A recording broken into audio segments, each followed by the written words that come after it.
Hello, my wonderful friends. Quick question for you. Do these podcasts resonate with you?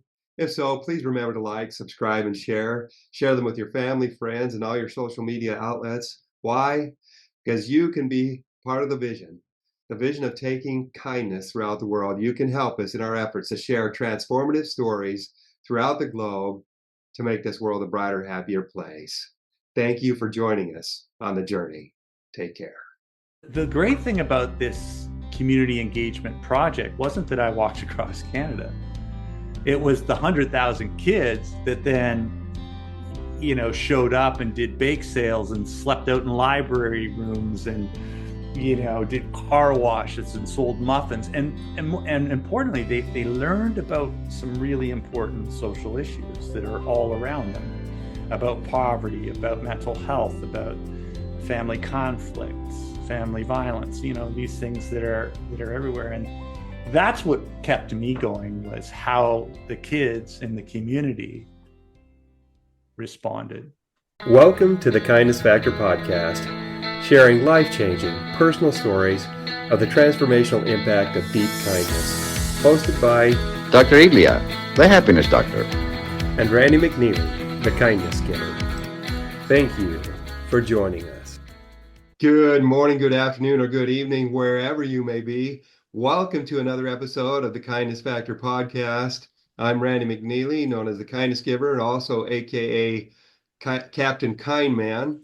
And I'm here with my wonderful co-host, Dr. Elia Gourgouris, the happiness doctor. And Elia, you're still in LA, right? Coming to us from Los Angeles. Still in LA for a couple more weeks, and then we head back to Colorado, back home. Yeah, we're trying to help people with the fires out here, family and friends, both physical support and emotional support, honestly, who, have lost their homes or have been displaced and still evacuated. Wow. So yeah, it's been quite an experience. I bet it has. Well, we're privileged and thrilled to be able to do part two with Mr. Joe Roberts. We had the privilege of interviewing him and sharing him with you a week ago. And now we're bringing him back to you again because he had such a powerful story to tell. And so it's time for Joe Roberts part two. He's the CEO of, he's called the Skid Row CEO. He's got his own company and he's going to share his story. It really get into his story of comeback after, struggling with addiction, struggling with homelessness, having all kinds of personal challenges, and having one person that saw the good in him and saw and gave him the hope, the spark of the intention of what he could become that drove him to change. And Joe, we're just pleased to have you back and looking forward to hearing more of your story. Welcome back. Thank you, Dr. Elia. Thank you, Randy. I thought maybe what we should do and do something a little bit different. I want to share with our listeners and viewers a couple of pictures in a short video. And so I'm going to share my screen right now and take people back to where we sort of started, or rather where we left off last time we spoke. So can we see that okay? Thumbs up? Yep. Awesome. Yep. So the story begins in the inner city in Vancouver in 1989. I was homeless, pushing a shopping cart, struggled with mental health and addiction, but I got a second chance. And there was this guy on the street named Gus. And I remember he looked at me and he said, "Joe, there's more to you than you can see." That simple act of kindness changed the trajectory of my life. With the help of my mom, I got into drug rehab and then off into college. And in less than 4 years, I graduated with 2 diplomas, and I went out into the business world, started my own company. In less than 12 years, I was a celebrated Canadian entrepreneur. Now, what's interesting about this, gentlemen, is that I acquired all the things that our Western culture say lead to happiness and fulfillment, but I wasn't. I had some money, I had some accolades, I had the house, but when I was at my darkest moment, I made a promise that if I ever got a second chance, I would pay it forward. And so in 2003, I sold the company I was running at the time. That gave me some time to sort of ruminate and think, what can I do? to pay it forward, to fulfill on that promise. And a friend of mine on a flight into Calgary, we're talking one day, and I said, I want to help people. Just like you just talked about, Dr. Elia, about being in LA and supporting people who are going through challenges, both emotionally, they've lost everything. I got a sweet spot for kids at risk. And so we said, well, why don't we push a shopping cart across Canada? It's a symbol of homelessness. It's the thing you're trying to avoid for every young person. And so on that plane, we come up with this, wild concoction to push a shopping cart. Well, when we got into the details, it was a pretty big job. It was going to take us 570 days, which is 17 months. It would cover 5,600 miles, which is the distance from Manhattan to Santa Monica, back to Manhattan. Wow. With one Canadian winter in there for character building. And so we slowly put this plan together, and it took years. It took 3 years to get me mentally, physically ready, but also to raise the money necessary to conduct it. And this short video, and it's short, gives you a bit of a perspective of how people responded in their own form of kindness and support as we slowly walked across the continent. Coming over the bridge, here we are, and there's Joe. Push for change. Have courage to find the people around you care. There's no wrong or right, just a love that we can share. We know pain, how we've suffered along the way. Underneath our clothes, our souls remain unchanged. Take off your mask of fear and push for change. Throw off your coat of doubt and embrace the rain. Everyone is unique, yet we're a part of the human race.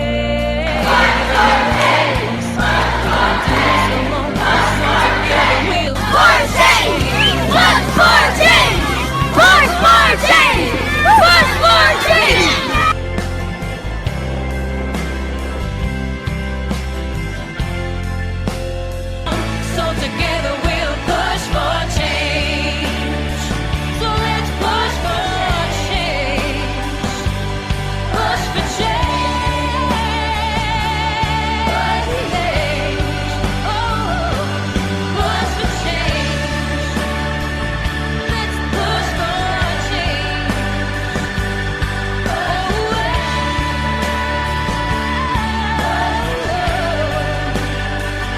We are change.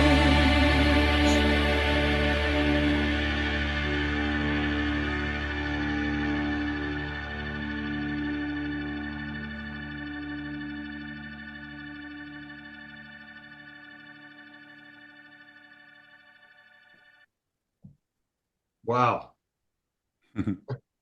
Wow. When the campaign was over, we'd walked 11,375,000 steps, but that's not what was fueling the campaign. It was the people and the kids, law enforcement, service providers, healthcare professionals that fueled us. And on the days when it was hard, it was their kindness and how they responded to that promise that gave us the courage and energy to go out and continue to tackle those tough roads. I think the three biggest things that are relevant to talk about today is that, a lot of people are feeling it. Lots going on in the world. If you're in LA, you're dealing with the crisis and all of the outfall of that. If you do business with Canada or abroad, the tariffs could, we've got extreme weather events, we've got increasing gas prices, you got all these things going on in the world. And so, the thing that we learned was to focus and take small steps, connect to your sense of purpose, but to be like Gus. And that's why I really wanted to share this with you, because that I think is probably one of the most important leadership pieces is empathy-based leadership, is kindness, understanding that, the world isn't always, having a great day. And what we can do to counterbalance that is to be like Gus, you know. So thank you for indulging. I know that was a little bit of a departure from That how was you normally fantastic. do things, but when we talk about the walk, it's really difficult unless you see and so you can wrap your head around it. Well, No, I think if a picture is worth 1,000 words, your video is worth at least 11 million words or steps in your case. That is remarkable. How did you even pull it off logistically? Never mind the inspiration and the kindness of others and so on.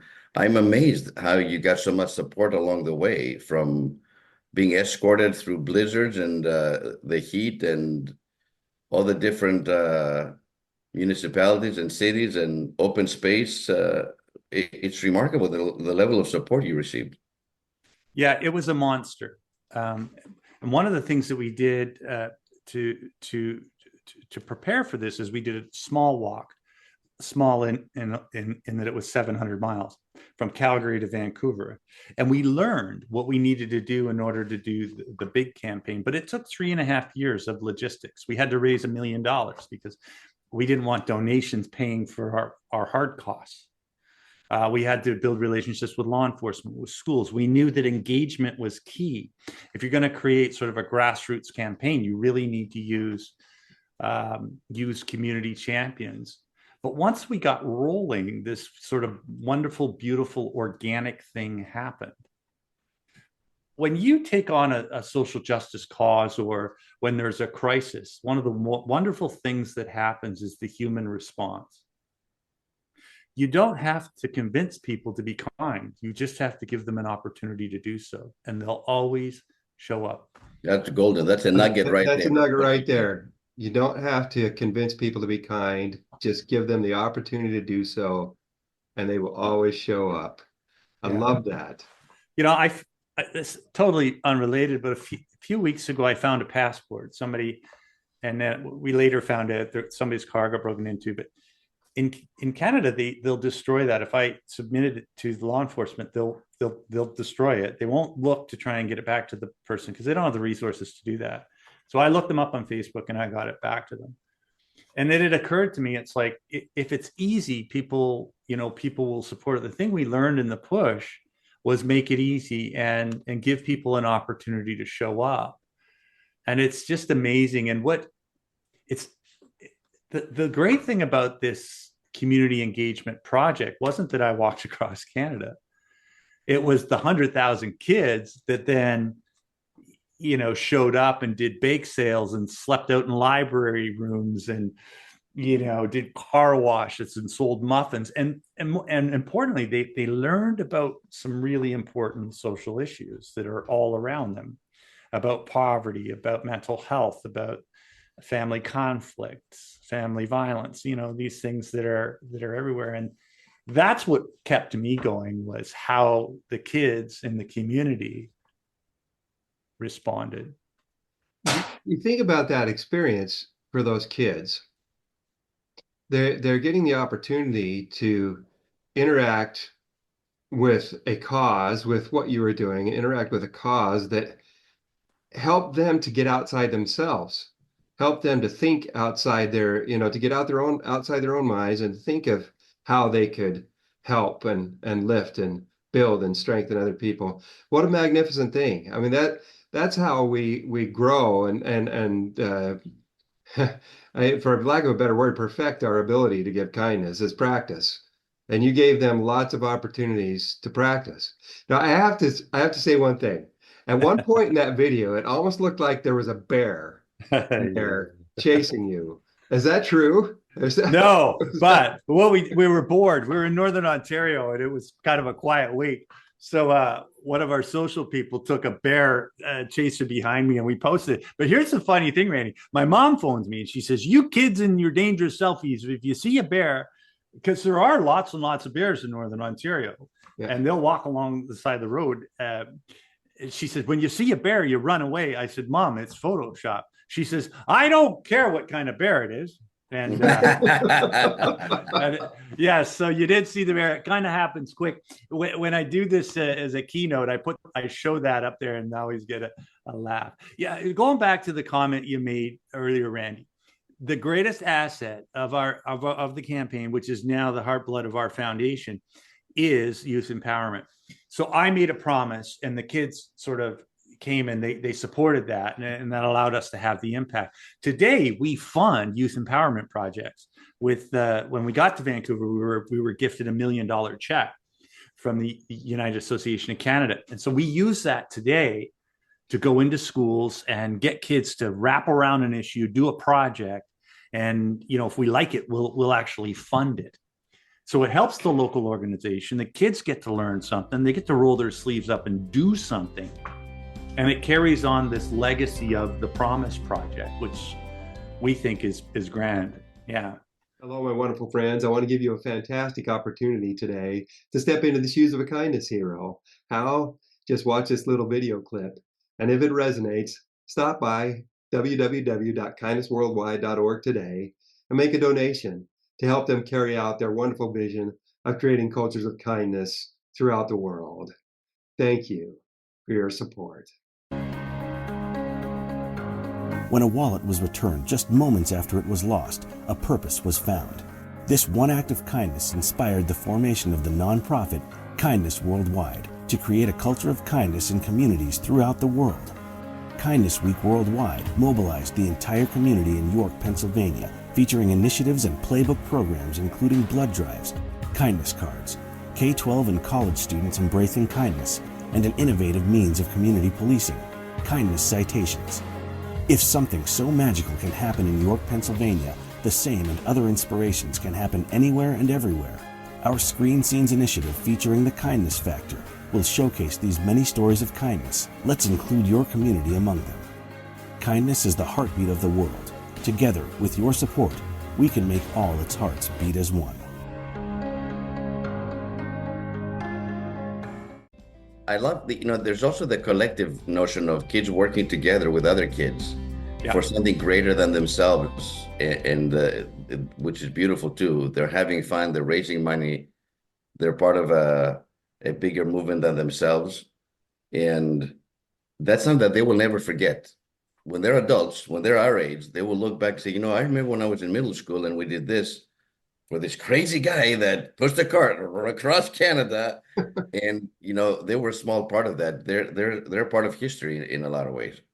I ran into a kid who was working at a movie theater, and my wife and I were going in. The kid kind of kept looking at me, give me one of these. I'm like, and then he says, "Are you the shopping cart guy?" He didn't know my name, which is fine. And I said, "Yeah." He says, "Oh, you came to my school. Wow, I remember that." I was like, that's happened a few times where we've been in different parts of the country because there was a lot of youth involvement, but all those kids are now, in their 20s now. So that's what we were trying to do is to create little moments and to get kids to do something. And what was cool, because it was so organic, the kinds of things that kids did were just amazing. We had a group in Northern Ontario in Nipigon. They actually produced, their music teacher got together with them, said, "What do you want to do?" And they said, "Let's write a song." They wrote a song, then they got it recorded, and then some guy in Nashville did a music video to it. And so there's this, beautiful little song out there. In Sault Ste. Marie, they did the shopping cart Olympics. They had 8 events. And, you had to get a basketball into a shop. It was minus 40. I mean, it couldn't have been more Canadian. Everybody's in their big gear so they don't get frostbite. They had this wonderful engagement. And, there's just hundreds of stories like that where the kids got involved. And that's when, we learned about a quarter of a way across the country. That's where the magic was. Joe, you raised a lot of money, 100,000 kids. You met so many people, from the Prime Minister of Canada to elected officials to police and total strangers along the way. It took years to pull this off, which is an extraordinary feat. It's Herculean. I'm Greek. I think Hercules would have done something like this on that level. And having said all that, how did it change you as a human being? It opened a doorway for me to see people and possibility very different. We spend half our lives trying to become something we already are. And we allow fear to guide a lot of our choices and decisions. But when we decide to actually do something, every single one of us has a gold medal in us. Every single one of us has a best-selling book. Every single one of us has. Now, I would also say there's a caution piece here, is that don't compare, and I say this to young people all the time. You don't have to push a shopping cart across the country to push for change. We can all do something small. But I think when we look at the world and look at problems and look at social issues, we think it's too big for me. And it's not. It wasn't too big for the Wright brothers. It wasn't too big for Henry Ford. It wasn't too big for Nelson Mandela. It wasn't too big for Steve Jobs. So it's like when we get connected to a sense of purpose, we're connecting to something much, much bigger. And if we connect to that sense of purpose and get our feet moving, we can darn near accomplish anything that we want. I was a 49-year-old non-athlete that walked across the second widest country on earth. I failed grade, gentlemen. I failed grade 9 gym. How do you fail gym? I don't know, but I failed at gym when I was never a sporty track kid or anything like that. Well, that just goes to show what you can do with determination. And I love what you brought up, because there's a story I like to tell. People ask me, will say, I'm just one person. How can I make a difference? What can I do? And that's when I talk about honeybees. I bring up the fact that, one little honeybee flies in its short lifetime of 4 to 6 weeks, maybe up to 8 weeks, flies enough miles to circumnavigate the entire world. And they do that in an effort to gather nectar so that they can make honey. They help their hive make honey. And then the question is, okay, well, with all that work, all that travel and everything, how much honey do they produce? The reality is it's only 1/12 of a teaspoon in their entire lifetime is what they produce. That seems like nothing. Absolutely. I mean, it's next to nothing.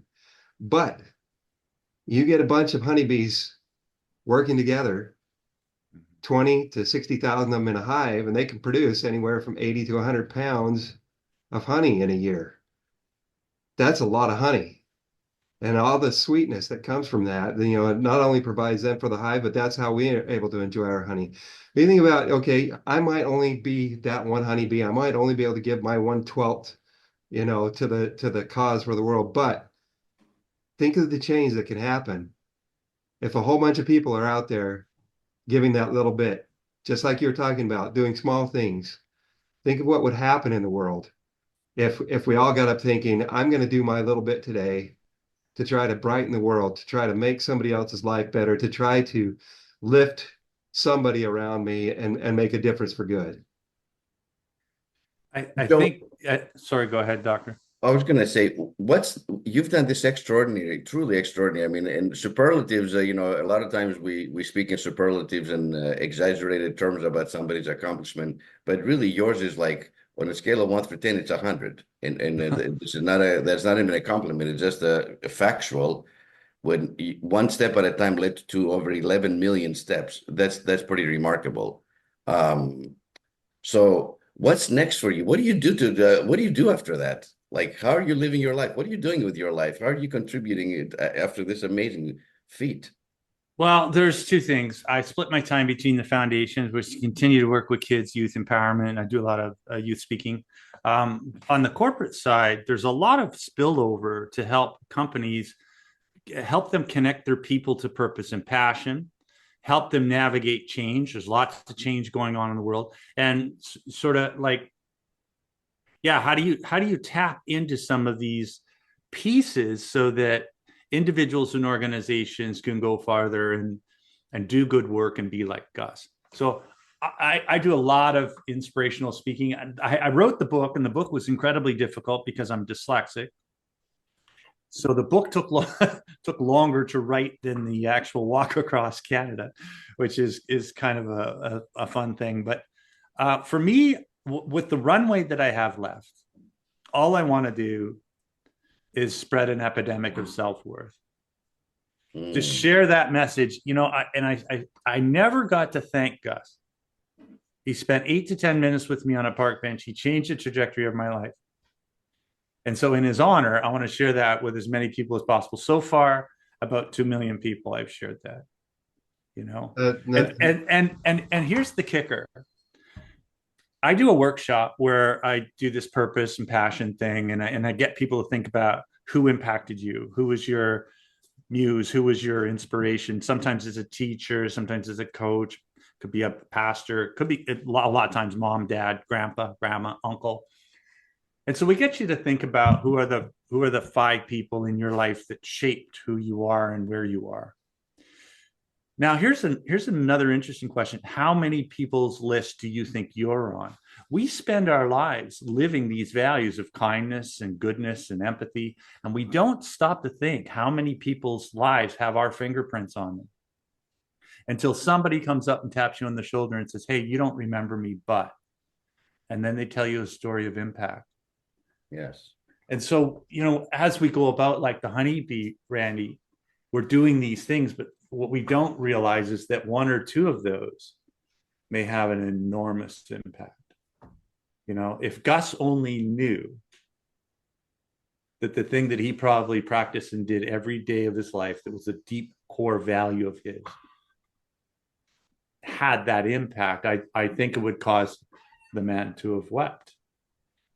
Well, I have this visual in my mind, when we talk about the ripple effect, that you throw a pebble or a stone or a rock in a still body of water and it has a little ripple effect. But in Gus's case, that stone, that pebble created a tidal wave of kindness and a tidal wave of change, both individual and collective change.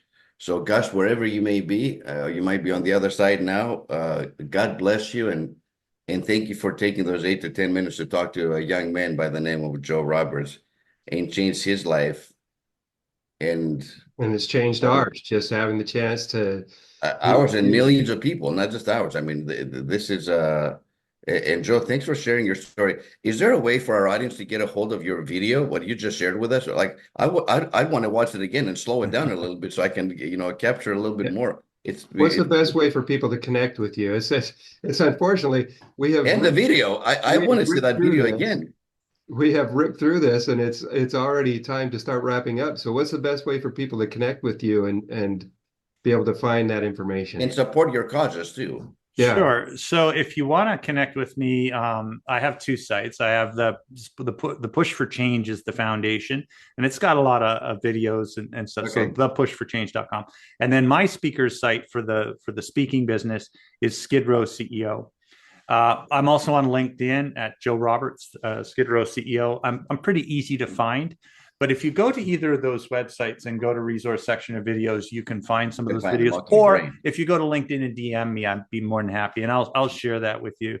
Yeah, please do. The longer version of that video, because there's a 5-minute version of that. I want to share with my family like tonight. Yeah. Honestly, it's remarkable what you just showed us.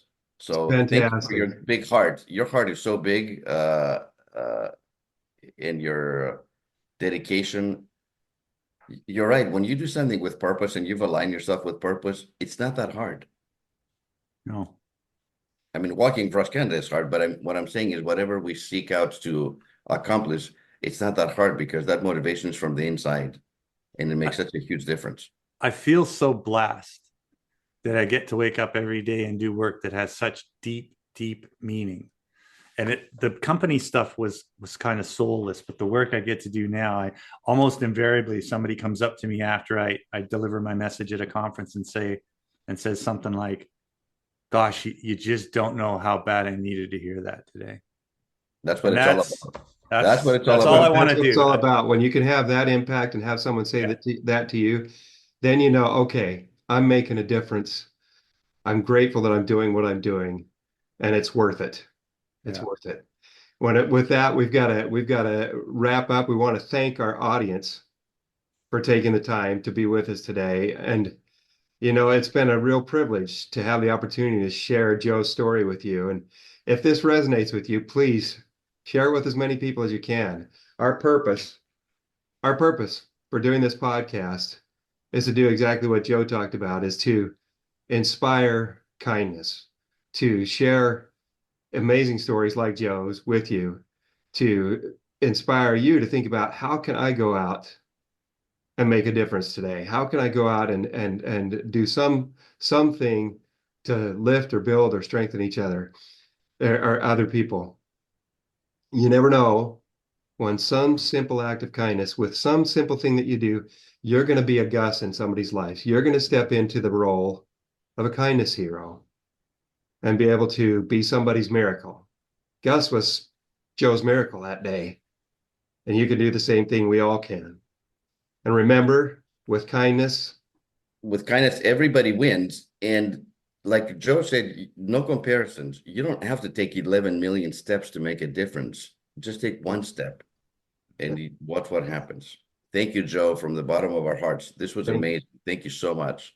Yeah. Thank you both. Thanks for having me back again. Of course. just remember, think about what you've learned today, our audience, what you've learned, how it's applicable, and what you're going to do about it. And go out. And like we already said, remember, with kindness, everybody wins. Everybody wins.